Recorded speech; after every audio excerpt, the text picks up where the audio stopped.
Hello guys, এই যে দেখুন আমাদের কাঁচা বাজার। তো গাইস আমি বাজার থেকে এসে গেছি। এই যে এই কাঁচা বাজারের দাম এখন অনেকটাই কমে গেছে। এখানে আছে 2 কিলো পেঁয়াজ। 2 কিলো পেঁয়াজের দাম হচ্ছে 50 টাকা। ও মাই গড, এত আর দাম কম! এখানে কাঁচা মরিচ হচ্ছে 1 কেজি 1 কিলো, এটার দাম হচ্ছে 25 টাকা। আর এখানে হচ্ছে রসুন 1 কিলো, এটার দামও 50 টাকা। আর এখানে হচ্ছে আদা হচ্ছে 1 কোয়া আর কি, এটার দাম হচ্ছে 25 টাকা। এখানে আছে বেগুন 1 কিলো 20 টাকা। আর এই যে হচ্ছে ডাটা শাক। এই ডাটাটা কিন্তু নতুন বেরিয়েছে, এটা দারুণ টেস্ট। এটার আটি নিল 15 টাকা।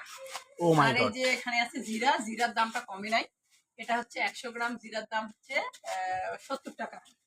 আর যে নিয়ে আসছিলাম হাফ কিলো অরেঞ্জ কমলা, সেটা খাওয়াও শেষ, তোমাদেরকে শেয়ার করতে পারলাম না। প্রচুর দাম। এই যে খোসাটা একটু দেখাইলাম। আর চিকেন, এখানে আছে চিকেন, এখানে আছে চিকেন আমাদের দেশে প্রায় চিকেন 3 কিলো না 2.5 কিলো, আড়াই সেটার কিলো। দাম হচ্ছে 530 টাকা। মানে আজকে মনে হয় একটু কম, ওইদিকে মাছ। আর এখানে আছে মাছ 3.5 কিলো মাছ আছে। মোটে কত দাম হলো? 5 6 7 8 150 টাকা। তাহলে এখানে মাছটা। এটা বড় ব্রিগেড আছে, আর 1 কিলো আছে পাঙ্গাস। ও মাই গড। পাঙ্গাস আর কি নিলাম? রসুন, এখানে অল্প করে, হ্যাঁ রসুন দেখাইলাম। আর এখানে আছে ওই কালো জিরা। কাশ্মীরি মরিচের গুঁড়ো অল্প করে, মানে সামান্য একটু তরকারিতে কালার হওয়ার জন্য নেই তো। এখানে আছে 100 গ্রাম 30 টাকা। আর এই যে চুল শ্যাম্পু করার জন্য নিয়ে আসলাম 5টা শ্যাম্পু। কলাও নিয়ে আসছিলাম, নাই খাওয়া শেষ, না না পূজার জন্য রাখি দেওয়া হচ্ছে।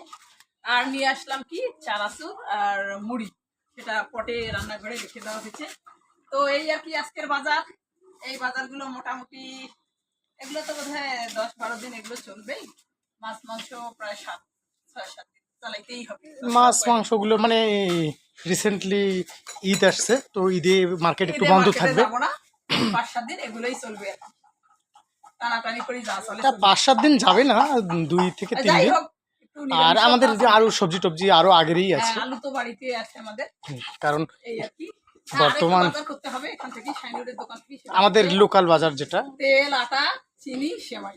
ঈদের দিন একটু সেমাই খেতে হবে। আমরা এখানে সবাই হিন্দু মুসলিম পাশাপাশি বসবাস করি, তো ঈদের দিনে একটু মিষ্টি তো খাইতেই হয়, সেমাই তো একটু খাইতেই হবে। সেই সুবাদে একটু সেমাই, চিনি, লবণ আর সয়াবিন তেল নিয়ে আসলেই, আটা নিয়ে আসলেই মোটামুটি বাজার শেষ। চাল আর আলুটা আমাদের ঘরেই আছে। তো এই পর্যন্তই বন্ধুরা, আবারও দেখা হচ্ছে পরে। Tata, bye bye.